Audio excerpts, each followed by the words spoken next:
Chers amis, le bonjour, bienvenue dans cette suite de vidéos consacrée à la programmation sous Processing. Et dans cette deuxième vidéo, je propose qu'on mette en place et qu'on étudie la programmation orientée objet. Mais avant, tentons d'afficher dans la fenêtre qu'on vient de réaliser une ellipse de couleur peu importe, à une position X et Y de façon aléatoire et qui se déplace de manière aléatoire. Donc essayons de répondre à ce petit cahier des charges. Donc il nous faut des variables, d'accord? Donc des variables pour contenir la position X et Y de l'ellipse, le rayon de l'ellipse, et comme l'ellipse va se déplacer, il faudra aussi créer deux variables qui vont contenir la vitesse en X et la vitesse en Y de notre ellipse. Donc commençons ici par créer quelques variables globales. On va créer des flottants, donc float. On va l'appeler posi X pour la position X. On va l'appeler posi Y pour la position en Y. Donc posi X, posi Y. Donc ce seront les positions respectives de l'ellipse en X et en Y. De même, on va créer des variables de type flottant qui vont avoir la vitesse en X. On va l'appeler vit X. Et on va l'appeler vit Y pour la position en Y. L'ellipse, on peut définir soit son rayon, soit son diamètre. Alors ici, on va créer un entier. On va l'appeler radius pour dire c'est le rayon de l'ellipse. D'accord? Alors, on voudrait positionner l'ellipse de manière aléatoire sur la petite fenêtre qu'on crée de 600 par 480, comme vous voyez ici. Alors, y a-t-il dans Processing une méthode, une fonction, un objet qui nous permette de placer de façon aléatoire des variables ou des valeurs? Oui, la réponse est oui, bien sûr. Donc pour cela, c'est comme d'habitude, on va dans le Tools, on ouvre la référence Tools, et là on cherche un mot qui s'appelle random. D'accord? Donc vous voyez, il y a énormément de méthodes aléatoires. Nous, ce qui nous intéresse, c'est celle-ci, c'est random. Alors, la fonction random, vous lirez ce qu'il y a ici, d'accord? Donc on peut lui donner soit un simple nombre, donc on fait random i, donc il va donner un nombre aléatoire entre le 0 et le i, soit vous stipulez la version basse et haute, il vous donne un nombre aléatoire entre le low et le high, d'accord? Donc dans la fonction setup, je voudrais positionner mon ellipse dans un endroit aléatoire. Donc je dois dire que posi x, c'est quoi? C'est random, de quoi? De 0 jusqu'à la largeur de ma fenêtre. Et la largeur, je vous l'avais dit la dernière fois, elle est contenue dans un mot spécifique, une variable globale au processing, qui est width. Donc là, posix vaudra entre 0 et 600. De même, je vais définir que posi y, c'est donné par random, et je vais stipuler ici la hauteur de ma fenêtre. Alors pour l'instant, on ne va pas faire bouger la particule ou l'ellipse si vous préférez. On va stipuler que vtx égale à 0 et que vity égale à 0. On va stipuler un radius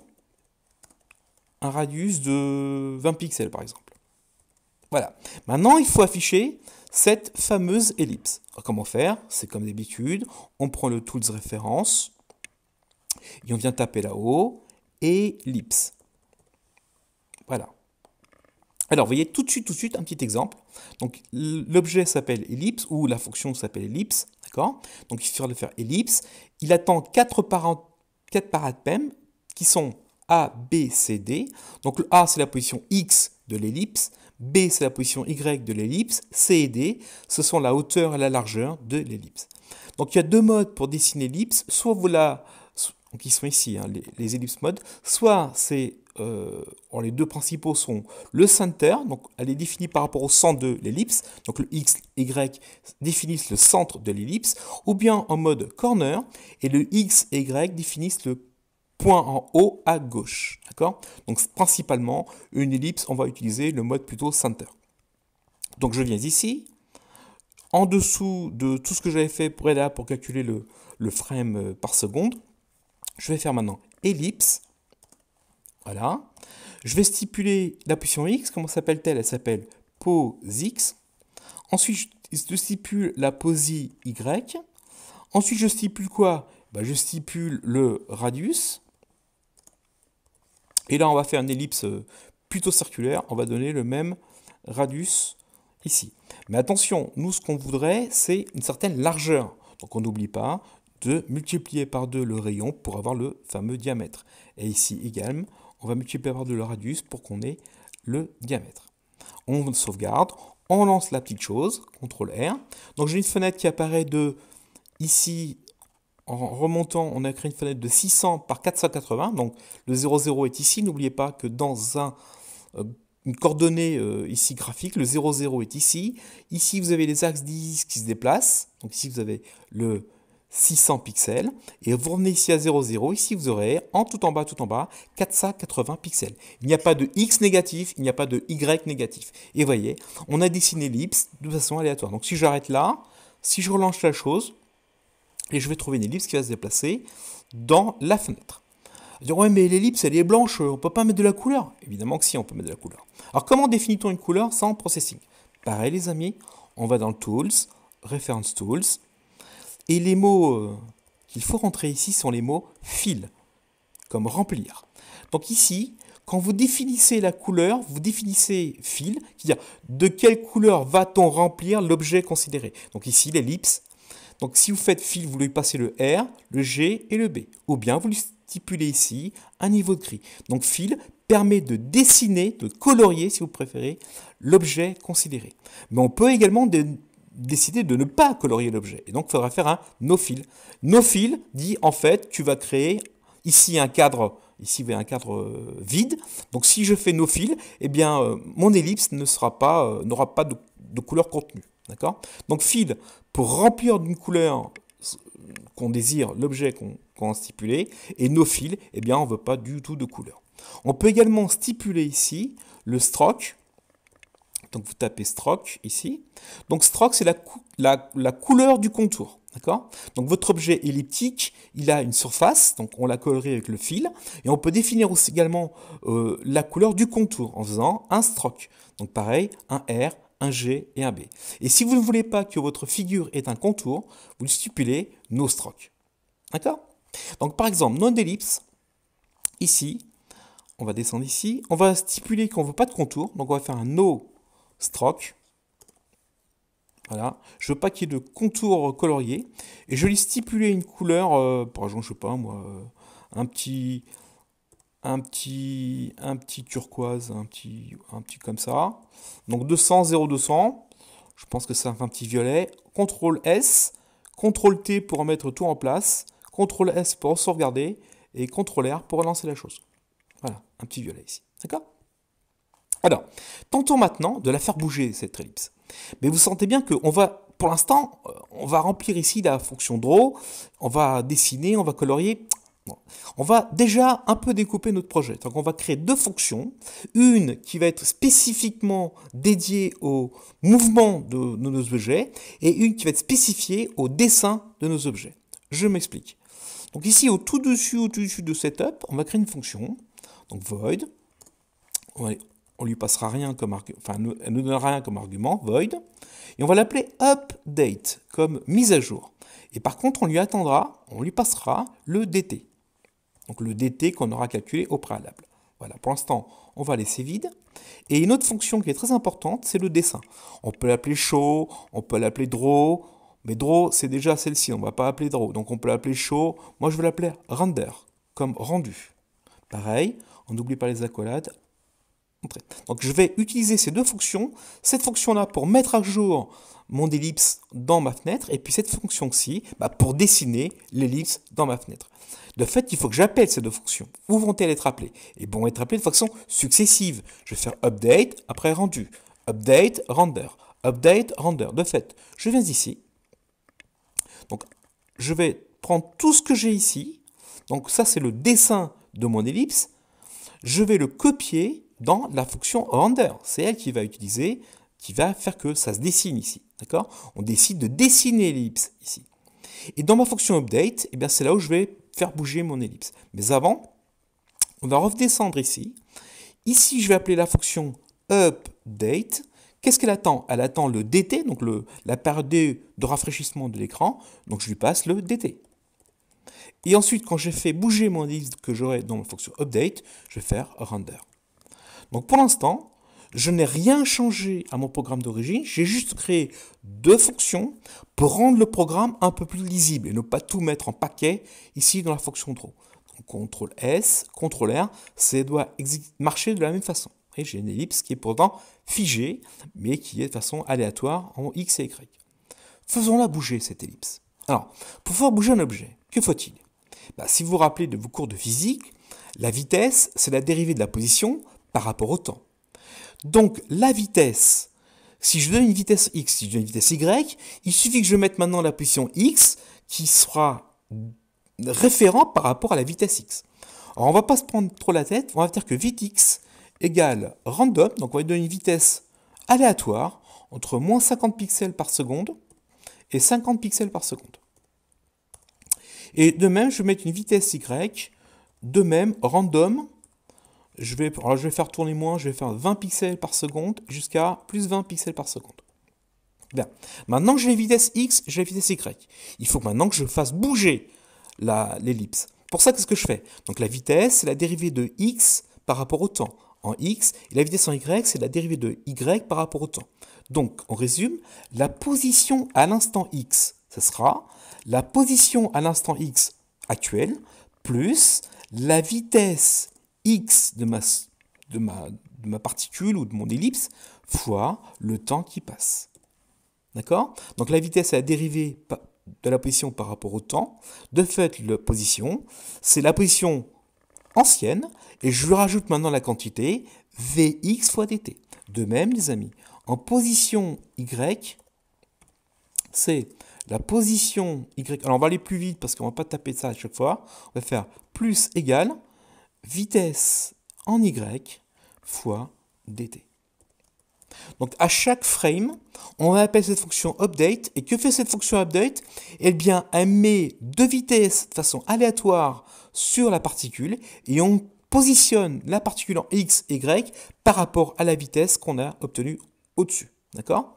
On sauvegarde, on lance. Je dois avoir une particule qui doit maintenant bouger plus ou moins. Vous voyez, on ne la voit pas très bien bouger, donc on va augmenter. Si vous la voyez bouger, ça sera encore plus flagrant si j'augmente un petit peu la vitesse ici. Donc je vais augmenter la vitesse. Je vais doubler la vitesse carrément. Là, je vais mettre 100 pixels. Là, je vais mettre 150 pixels ici, voilà. Et puis là, je vais mettre 150 pixels ici. CTRL R, CTRL R. Donc là, on devrait bouger un peu plus. Sauf qu'elle est peut-être sortie de mon écran. On recommence.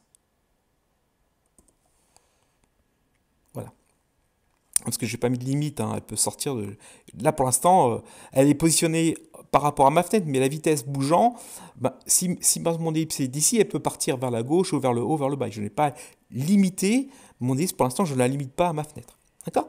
Donc voilà, on a créé une petite ellipse, on l'a fait bouger. Évidemment, c'est un peu simpliste, mais vous sentez qu'après, on pourra remplacer l'ellipse par une image, et l'image bougeant, on pourra faire bouger nos animations. Alors, se pose une question. Bon, ok, ça marche, mais imaginez maintenant qu'on ait, je sais pas, une centaine d'ellipses à dessiner. Donc, vous imaginez bien que pour chaque ellipse, il faut une position en x, une position en y, une vitesse en x, une vitesse en y, un rayon. Ça en fait des variables, ça. Ça en fait des variables, et ça va être vite illisible, et illisible, quoi. Alors en C, en C, vous vous souvenez, on a une façon élégante de créer nos propres variables, c'est la structure. Le problème de la structure en C, c'est qu'on peut mettre que des variables, on ne peut pas mettre de fonctions dans une structure. Eh bien le Java permet de créer ses propres variables, d'accord? C'est ce qu'on appelle la programmation orientée objet. Donc l'orienté objet, c'est une superstructure dans laquelle on peut mettre des variables qu'on appelle des attributs de l'objet, et des fonctions qu'on appelle des méthodes. Je répète les amis, l'objet, donc un objet informatique, c'est une superstructure dans laquelle on peut mettre des variables qu'on appelle des attributs et qu'on peut mettre des fonctions qu'on appelle des méthodes. D'accord? Et on peut aller beaucoup plus loin, on peut empêcher que les gens puissent accéder directement à ces variables. C'est ce qu'on appelle l'encapsulation. D'accord? Alors, par exemple, dans un jeu vidéo, il est peu probable que le joueur ait accès directement au point ou au point de vie. Ce serait trop simple, on gagnerait à tous les coups. Donc il y a certaines variables qu'on va encapsuler, on va interdire l'accès directement. On va y passer par des méthodes qu'on appelle des getters et des setters. Donc ne paniquez pas, on y va doucement. Alors, comment créer un objet? Eh bien, pour créer l'objet, il faut créer un plan. D'accord? Donc, pour créer un plan, il faut créer un fichier spécial qui est la classe. Je vous invite à venir ici et de faire un nouvel onglet. Nouveau onglet, quoi, si vous voulez. On fait New Tab et vous lui donnez le nom de votre classe. Eh bien, ma classe, elle va s'appeler particule, par exemple. Alors, il est habituel de mettre un grand P ou de mettre la première lettre en majuscule pour stipuler à la personne qui va lire votre source que ça, en fait, cet objet-là, enfin, ce fichier-là, c'est un objet. On l'appelle particule. Particule, voilà, ok. Alors en général, en Java, quand on a plusieurs fichiers comme ceci, il faut les importer les uns dans les autres, il faut faire des imports. D'accord? Alors Processing nous simplifie la vie. Il va prendre tous les fichiers que vous aurez créés ici à côté et il va les mettre dans un seul et unique fichier pour ensuite le compiler. Donc vous voyez, c'est beaucoup plus simple que de vouloir faire des imports, etc. Bien, maintenant qu'on vient de créer une nouvelle particule, une nouvelle table ici, on va stipuler dans ce nouveau fichier la classe de l'objet. Alors qu'est-ce que la classe? Eh bien la classe, c'est le plan. Pour construire une particule, voilà ce qu'il faut faire. D'accord? Donc pour ça, il faut définir la classe. Pour définir la classe, vous avez le mot réservé classe, vous tapez classe, vous lui donnez le nom de la future classe, donc particule. Donc habituellement, on nomme la classe comme le fichier qui est ici, donc particule. On va créer en fait des particules et vous ouvrez, fermez là les accolades. Voilà.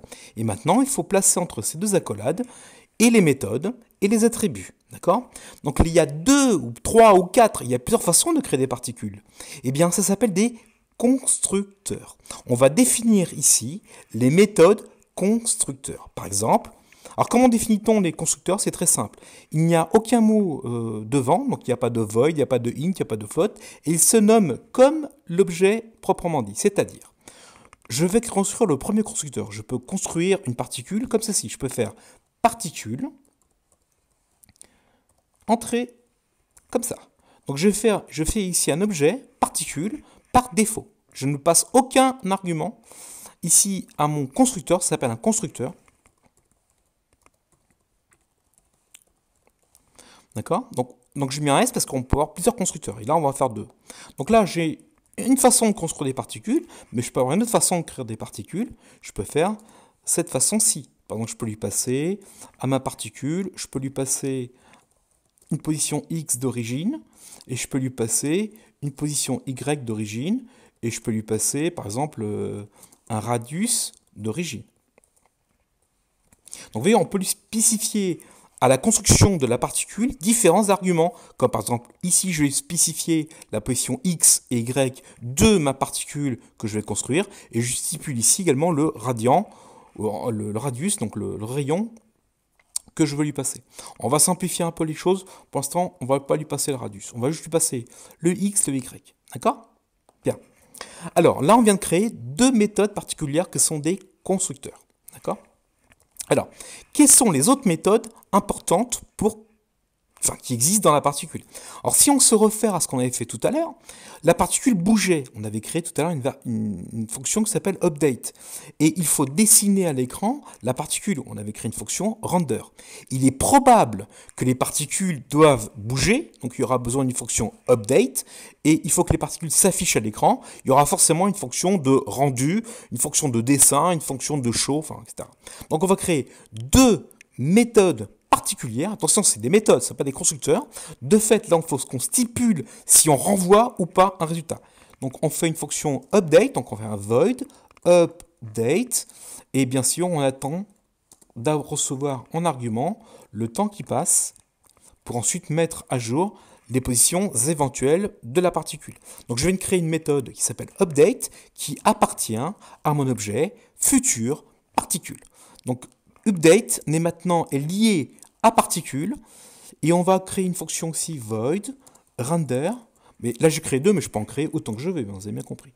Render, donc là on ne lui passe aucun argument, et le propos de render, ce sera d'afficher à l'écran la particule. Donc ce que je vais faire, feignant que je suis, je vais venir ici dans render, je vais prendre ce que j'avais fait ici, voilà, je vais couper ceci, et maintenant je vais le positionner dans une méthode très particulière de ma particule. Donc vous voyez, avec avec ces trois petites choses-là, je peux dessiner maintenant, ici, mon ellipse.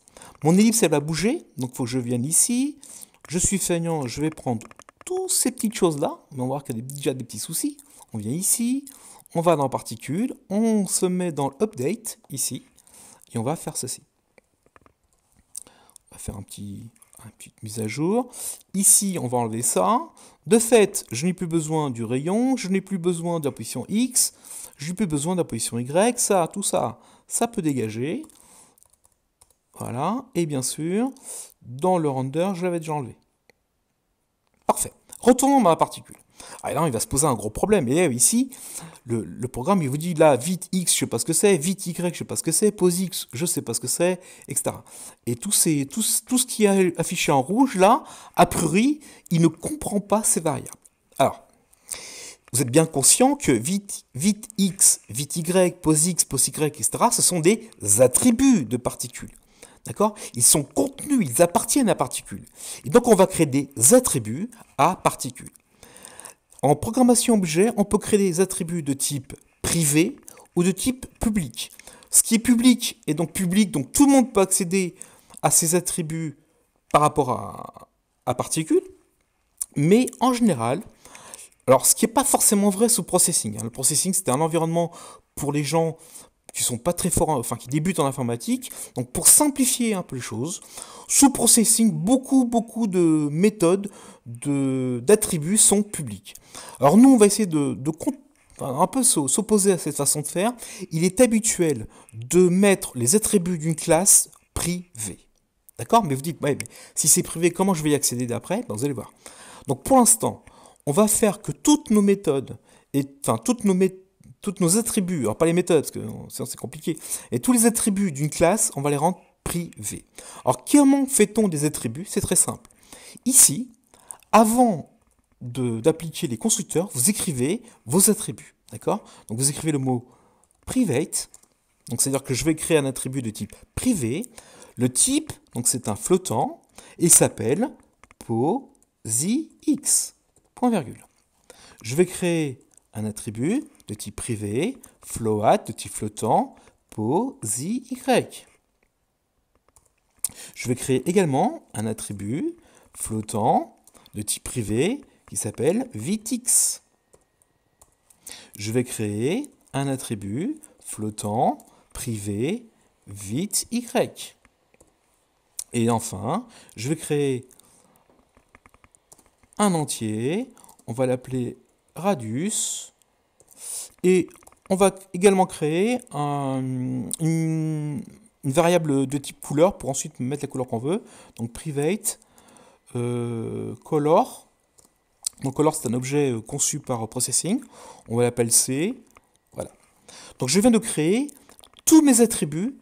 Alors ici, qui sont privés, on peut les rendre publics, mais je vous dis, en Java, en programmation orientée objet, il est usuel de tout mettre en privé pour protéger les attributs de particules et pas que les gens viennent ici rentrer les valeurs qu'ils veulent. D'accord? On va les autoriser à changer les attributs, mais en contrôlant les accès par des méthodes qu'on appelle des setters ou des getters. Ça, je vous en montrerai tout à l'heure. D'accord? Donc voilà. Maintenant, il faut, ici, ma particule, pour l'instant, elle a une position X qui est inconnue, une position Y qui est inconnue, une vitesse X, vitesse Y, radius qui sont inconnues. On va donner maintenant des valeurs précises à ces attributs. Eh bien, c'est le rôle des constructeurs. Par exemple, je veux construire une particule de façon par défaut. On va stipuler, si c'est une particule par défaut, d'accord? Eh bien, la position en X sera, par exemple, sera à la moitié de l'écran. La position en Y sera à la hauteur sur 2. La vitesse en X sera nulle. La vitesse en Y sera également nulle par défaut. Le radius, il sera... qu'est-ce que je fais? Le radius, il sera de 20 pixels, par exemple. Et la couleur, donc c'est égale color. On va garder la même couleur sympathique. On va lui faire ça. Voilà. Alors, qu'est-ce qu'on a fait? On reprend, les amis. on vient de construire une classe particule. Donc on vient de construire un plan pour un futur objet particule. D'accord? Cette particule, cet objet particule, ce plan particule, pour l'instant, ça c'est une classe, on a besoin de le construire. Donc on a des constructeurs. Ici, j'ai un constructeur par défaut. Et on verra comment construire un autre particule, mais autrement. Il y a aussi des méthodes. Il faut que la particule bouge, on va créer une méthode d'update. Il faut que la particule s'affiche à l'écran, on va créer une méthode render. Comme on avait fait préalable, mais cette fois, on ne va pas mettre les fonctions à droite et à gauche, on va les canaliser dans une superstructure intelligente qui contient des méthodes, qui contient des attributs. D'accord ? Pour pouvoir créer des attributs, on vient tout là-haut et on peut créer des attributs soit privés, donc par private, soit public. Mais, je vous dis, sous processing, comme c'est un langage pour les gens qui débutent en informatique, en général, tout est public. On ne se prend pas la tête à verrouiller les choses.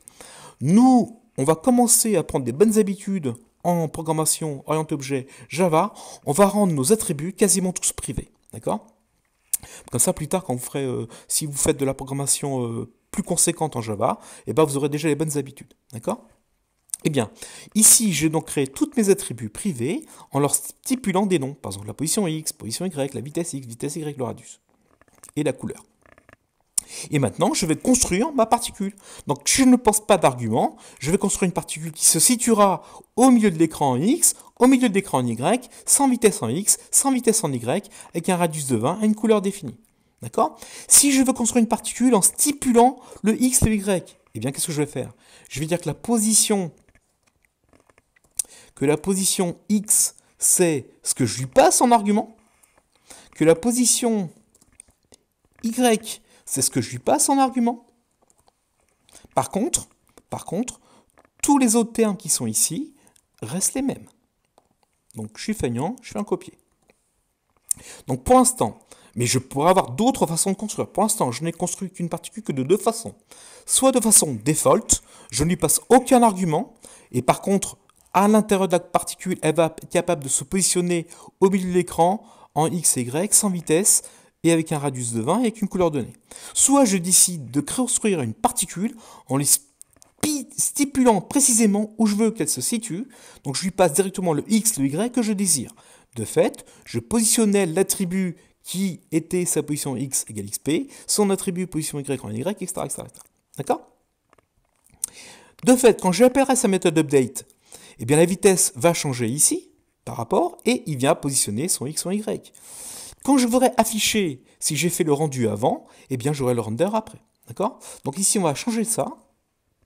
Et dans le fil, il suffit de dire, prends la couleur que je t'ai passée en attribut. Ici, c'est une couleur définie comme ceci. On va prendre cet attribut-ci et on va lui donner un fil. Voilà, on vient de construire notre première classe particule. La question, mais comment va-t-on utiliser maintenant la particule qu'on vient de créer ? Eh bien, on vient ici dans la grande principale. Ici, vous avez créé des flottants, des entiers. Eh bien, maintenant, on va créer une variable spéciale qui s'appelle particule. D'accord ? On l'appelle comment ? On l'appelle P. On n'a pas beaucoup d'idées. Alors, je vous invite, à chaque fois que vous créez des variables, de les initialiser. Alors, comment initialiser une variable de type objet ? Eh bien, vous lui spécifiez que c'est un objet de type nul. D'accord ? Comme ça, on peut tester si la particule existe ou n'existe pas. Donc, c'est un bon exemple. À chaque fois que vous créez une variable globale ici, comme on a fait ici, à chaque fois que vous créez une variable, faites une initialisation d'elle. Ici, mettez 0 si c'est des flottants, des entiers. Et quand un objet, vous mettez nul. En fait, on fait l'adresse nulle. Alors, mais ma particule n'existe pas, on est bien d'accord. Là, pour l'instant, j'ai une case mémoire, si vous préférez, qui peut contenir une particule. Elle s'appelle P. Mais il faut que je crée cette particule. Pour l'instant, je n'ai pas créé. J'ai demandé au compilateur de réserver une case mémoire qui puisse ensuite y mettre une particule. Pour créer la particule, c'est très simple. Vous allez dans Setup. Donc Setup, c'est la fonction qui permet de créer vos objets. Vous dites P égale nouveau, donc new, particule. Alors, soit vous appelez le constructeur numéro 1, par défaut, soit vous appelez le constructeur numéro 2 en lui spécifiant le x et le y. Donc ici, je vais créer le par défaut. D'accord? Donc je viens de créer maintenant, grâce à la fonction setup, en faisant p égale new. Donc new, c'est crée-moi maintenant, à partir du plan particule, un objet p de type particule. C'est ça que ça veut dire. Il faut maintenant que je les fasse bouger, ces choses-là. Donc qu'est-ce que je vais faire?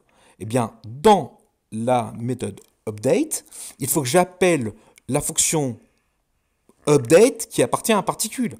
Alors comment accéder à la fonction qui appartient à particule? Eh bien, c'est commencé, on passe par le point. Donc on fait p, point, et vous voyez, il est gentil, il me donne tout de suite plein de petites choses, et je pense qu'il y a un truc dedans qui s'appelle update. Vous voyez? Donc je vais appeler la méthode update de particule. Donc je puis, et qu'est-ce qu'il attend? Il attend le temps qui passe. Je suis tel. Donc de fait, je suis en train de mettre à jour dans particule ici cette méthode-ci qui consiste à définir les vitesses x et y de manière aléatoire et de calculer les x et les y en fonction de la vitesse qu'on a spécifiée au-dessus. D'accord? Je veux dessiner ma particule. Pas de problème. Je fais p, point, et ici, je pense qu'il y a une méthode qui s'appelle render. Je viens ainsi de nommer la fonction render qui appartient à particule pour qu'elle s'affiche à l'écran. D'accord les amis? Donc si je ne me suis pas trompé, on doit avoir une particule en plein milieu de l'écran qui doit avoir la gigique. CTRL S, CTRL R. J'ai une particule en plein milieu de l'écran qui a la gigique. Alors créons une deuxième particule. Mais cette fois en utilisant le constructeur numéro 2. Qu'est-ce que je vais faire? Je vais créer une particule, je l'appelle, enfin la variable s'appelle particule. Vous donnez un nom, on va l'appeler P2. Et comme on est des gens bien, on va initialiser tout de suite à nul. Comme ça, je sais que pour l'instant, dans la case mémoire qu'a prévu le compilateur pour y placer P2 dans une case mémoire de type particule, il y a l'adresse 0. C'est ça que ça veut dire. Il faut que je crée cette particule. Comment créer une particule? Vous allez dans Setup et vous faites la variable P2 de type particule, c'est un new particule.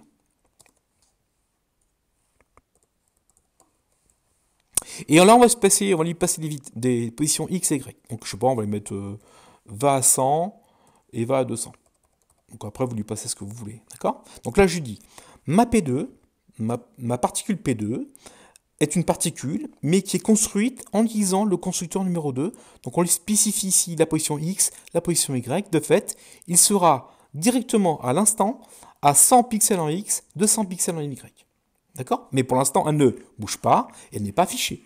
Pour qu'elle bouge, il faut que je rentre dans la fonction update. Qu'est-ce que je vais faire? Je vais faire p2.update. Et il attend le temps qui passe pour qu'ensuite on se mette à jour par rapport à la librairie.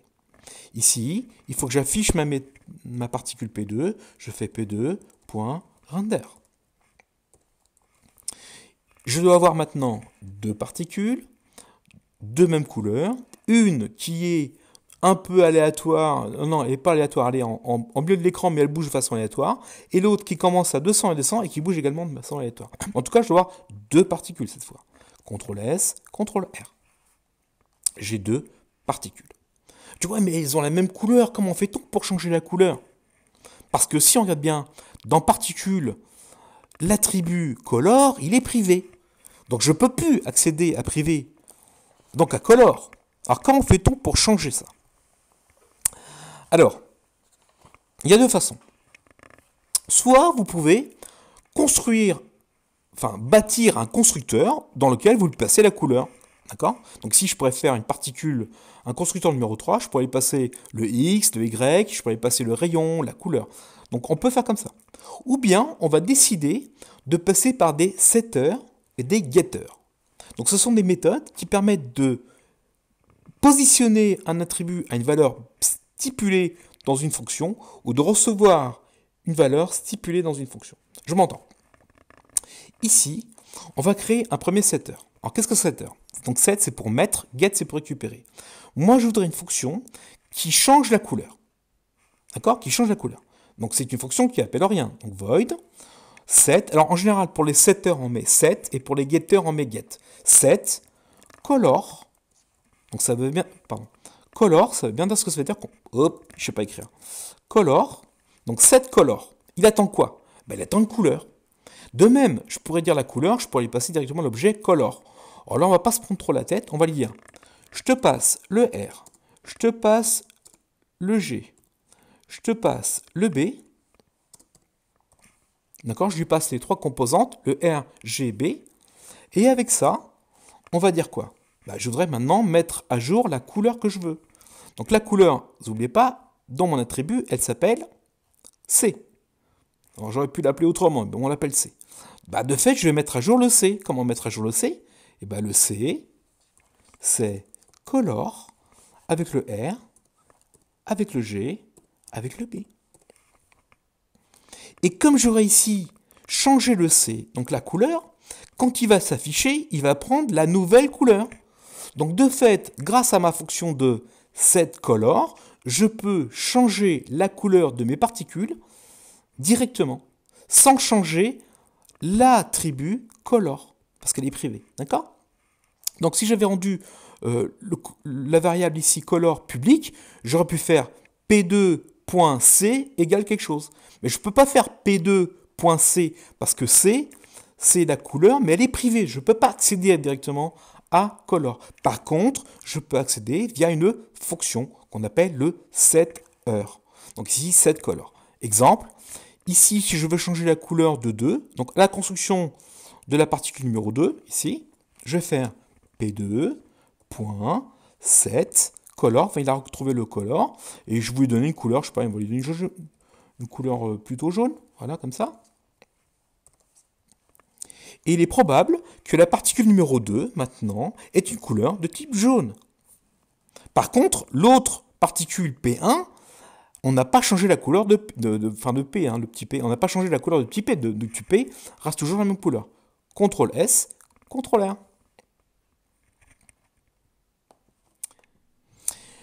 Processing utilise et met à disposition des utilisateurs, bien sûr, un objet très intéressant qu'on utilisera dans nos futurs projets, qui est le p-vecteur. Ça permet de créer des vecteurs soit de dimensions, soit de 3 dimensions. D'accord? Donc, à chaque fois, quand on ne sait pas comment fonctionne un objet, une fonction sous processing, il faut aller voir dans la documentation. Donc là, on a installé un outil pour la mettre à demeure. On y va. On fait Tools, on va dans Reference Tool, et là, on tape le mot vecteur. Donc, je tape ici, alors je vais vous montrer, je fais P comme processing et vector. Voilà, donc on clique dessus. Donc là, vous commencez à comprendre la notion d'objet. Donc, on a un objet qui s'appelle p-vector. D'accord? Donc, cet objet, c'est un vecteur qui va contenir des coordonnées x et y ou z, si on fait du 2 ou du 3 dimensions. Donc, par exemple, ici, dans l'exemple, on crée deux vecteurs, v1, v2, de type p-vector, et on les crée ensuite en faisant v1 égale new, donc nouveau, objet p-vector, et vous stipulez en x 40 et en y 20. D'accord? Alors, je vous laisse lire la petite documentation ici. Donc, globalement, il y a trois attributs, x, y, z. Ces attributs sont rendus publics, donc on peut accéder à x, y, z. Il n'y a pas besoin de setter et de getter comme on a fait au préalable. Et vous remarquez ici une flopée de méthodes qui sont disponibles pour l'objet p-vecteur. On peut créer des vecteurs de type aléatoire en 2 dimensions, en 3 dimensions, on peut faire des copies de vecteurs, on peut définir on peut nous donner la norme du vecteur, on peut additionner des vecteurs entre eux, on peut soustraire, on peut diviser, etc., etc. Donc voilà, on a une flopée de fonctions qui sont très intéressantes. Alors comment construire un p-vecteur? Eh bien, il y a 3 façons de faire. Ici, on ici les 3 constructeurs. Le premier, c'est par défaut. Donc quand vous faites un p-vecteur sans lui passer d'arguments, eh bien par défaut, votre vecteur est en 0, 0. Vous pouvez créer un vecteur en lui passant des arguments x, y, z, et de fait, vous avez un vecteur de 3 dimensions, ou bien vous faites un vecteur de dimensions en faisant p-vecteur et vous stipulez le x et le y. D'accord? Eh bien, créons dans notre objet particule, créons à partir du p-vecteur, eh bien, des vecteurs pour particules. D'accord? Regardez ici. Vous vous souvenez que pour la position en x, en y, on avait créé deux variables de type flottant, pose x, pose y. Il serait peut-être plus judicieux et plus malin de créer non pas un flottant ici, mais de mettre en place un p-vector. Comment l'appelle-t-on? On va l'appeler position, car il va correspondre à la position de ma particule. De même, les amis, pour la vitesse en x, y, j'avais deux flottants. Eh bien, je vais enlever cette ligne-ci, je vais enlever cette ligne-là, enfin je vais la changer, et au lieu de mettre un flottant, je vais mettre un vecteur, ici, n'oubliez pas le T, voilà, vector, et on l'appelle vitesse, parce que c'est le vecteur vitesse. Voilà. Et bien maintenant, je dois créer ces positions, je dois créer sa vitesse. Donc je viens ici, qu'est-ce que je vais faire? Donc, dans le default, il faut qu'on positionne la particule au milieu de l'écran. De fait, il faut que sa position, donc l'objet position, c'est un new p vector. Et qu'est-ce qu'on lui passe en argument? Eh bien, on va lui passer la largeur divisée par 2 et la hauteur divisée par 2. J'aurai ainsi construit la position fixée à la largeur moitié par 2 et la hauteur divisée par 2. Donc je n'ai plus besoin de ces choses-ci. La vitesse, donc je vais créer mon vecteur vitesse.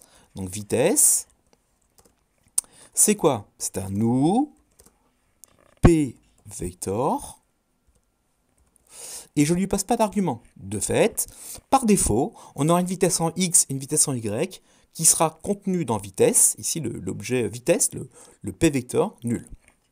Donc je viens d'économiser quelques lignes de code et quelques variables. Donc ça peut être très intéressant. D'accord? Ok.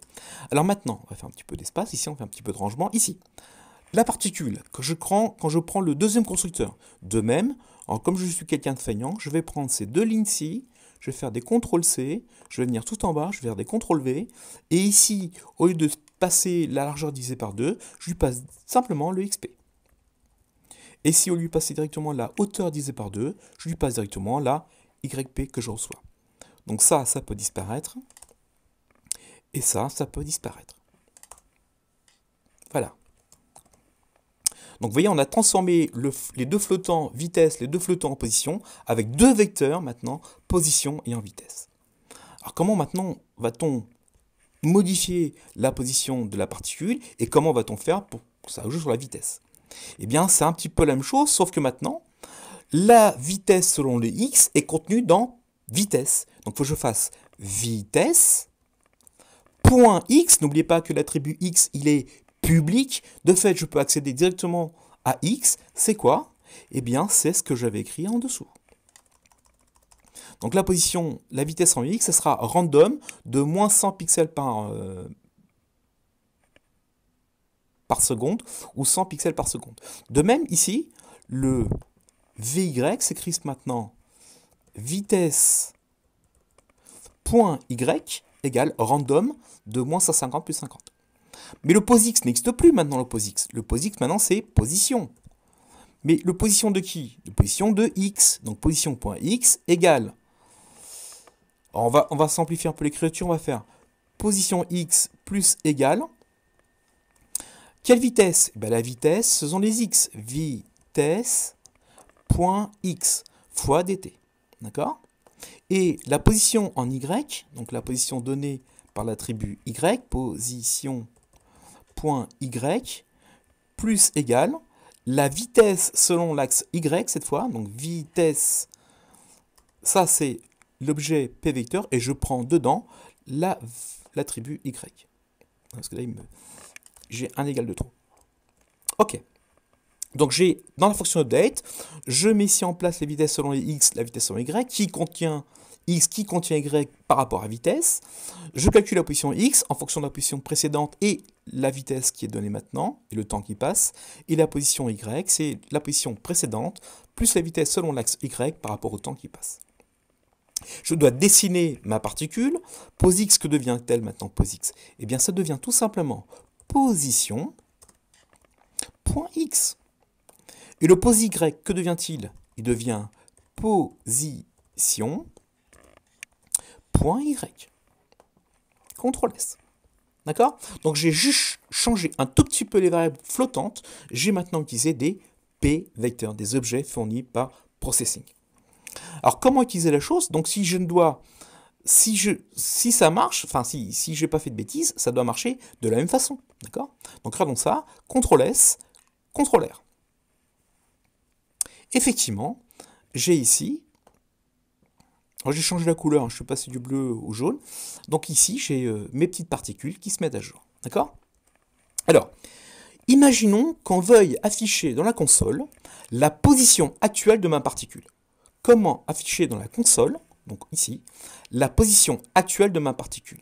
Mais regardez, moi, j'ai volontairement stipulé que le vecteur position était de type privé.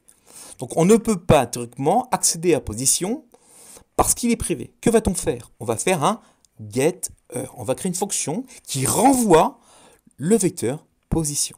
On avait fait ici un setter qui va, à partir des arguments rouge, vert, bleu, il calcule la valeur de la couleur nécessaire. Ici, on va faire un petit peu différemment. Qu'est-ce qu'on va fournir aux sorties? On va fournir un p-vector. Donc la fonction qu'on va écrire va fournir un p-vector. Comment s'appelle-t-elle? On va l'appeler get, comme obtient, qui? La position. On ne lui passe pas d'argument. Entrée, sortie, colibre-assise, ouverte, fermée. Voilà. Voilà une ligne d'erreur parce qu'il s'attend à ce que je renvoie quelque chose. Vous voyez, là pour l'instant, je ne renvoie rien. This method must return un p-vector. Mais pour l'instant, il n'y a pas de p-vector. Qu'est-ce qu'on doit retourner? Eh bien, il faut que je retourne l'objet position de particule. Donc c'est très simple. Il suffit de faire un return de position. Tout simplement. Donc ainsi, je viens de faire ma fonction de getter qui renvoie un objet de type p-vector. Et dans ce cas précis, l'objet qu'on renvoie, c'est la position de la particule. D'accord? Alors regardons qu'on ne s'est pas trompé. CTRL S, CTRL R. Je dois avoir toujours mes particules violettes et bleues qui doivent se déplacer de la même façon. Mais affichons dans la console la position d'une des deux particules, peu importe. Donc on vient ici. Alors, où va-t-on afficher? Alors, on a le choix. Soit on le fait dans le setup, soit on le fait dans le draw. Comme on veut. On va le faire dans le draw, ce qui semble... On va le faire dans le render, ce sera plus simple. Donc, soit vous le faites dans l'update ici, soit on le fait dans le render. On va faire afficher directement ensuite ici. Donc, je veux afficher à la console la position de P2. D'accord? La position de P2. Donc, je vais faire quoi? Je vais faire un print, ln, entre parenthèses. Donc, je vais mettre x égale... Donc je vais concaténer quoi? Et là, il faut que je récupère la position donnée par ma fonction. Mais ma fonction me renvoie un p-vector. Donc ce qu'on peut faire ici, on va créer une variable locale dans cette fonction update. On l'appelle, c'est une vecteur, donc on dit que c'est un p-vector qu'on cherche. On l'appelle posi par exemple. Et c'est qui? Alors comment obtient-on posi? Eh bien, je vais prendre la particule p2. Je vais faire un get position. Donc dans ce valeur ici qui est locale à ma fonction render, je pose ici une variable de type p-vector qui s'appelle posi, et posi vaut quoi? Il vaut p2, donc la particule numéro 2, et je lui dis récupère-moi la position. De fait, dans posi, vous avez maintenant la position de p2. Il suffit d'utiliser maintenant posi pour l'afficher. Donc posi possède deux arguments, le x, le y. Donc je fais un println x, je vais afficher quoi? La position x de P2, mais la position x de P2, c'est aussi la pos x de x. Donc ça fait, donc là je fais posi, voilà, point x. Donc là j'ai la position x de P2, plus, accolade, petite cote, y égale, donc de même, un petit espace, on concaténe, plus, posi.y. CTRL S. Donc, on recommence. Dans ma particule, j'ai créé un getter. Ce getter, donc qui est ici, a pour fonction de fournir en sortie la position de ma particule. Pourquoi? Parce que j'ai décidé en début que tous mes attributs ici étaient privés. De fait, je ne peux pas accéder directement à position comme fait p-vector par rapport à x. Je interdis ça en faisant private. De fait, il faut que je autorise, il est comme accès, il faut que la personne qui puisse utiliser ma particule puisse savoir où se situe la particule. Et bien pour ça, on va créer une variable, une fonction, ou une méthode si vous préférez, qui est un getter. On va lui fournir la position, deux positions, d'accord? Donc on lui fournit en sortie un p-vector. La fonction s'appelle getPosition. Donc les set c'est pour mettre, les get c'est pour récupérer. Et je renvoie directement à la position. Ici, il faut que j'affiche maintenant la position. De fait, dans render, je crée en local une variable de type p-vector, je l'appelle posi, mais on peut l'appeler comme vous voulez. Et je dis que c'est P2, donc la particule P2, qui récupère la position. Donc en sortie de ça, j'obtiens un p-vector que je vais mettre ici dans posi. Donc en faisant println, j'ai maintenant posi x, c'est la position en x de P2. Posi y, c'est la position en y de P2. D'accord les amis? Allez, on fait un CTRL S, on regarde qu'on ne s'est pas trompé. Et regardez tout en dessous, vous avez à l'instant T la position x, y de la particule P2. C'est pas beau tout ça? Merci pour votre écoute et à très bientôt pour une prochaine vidéo. Merci.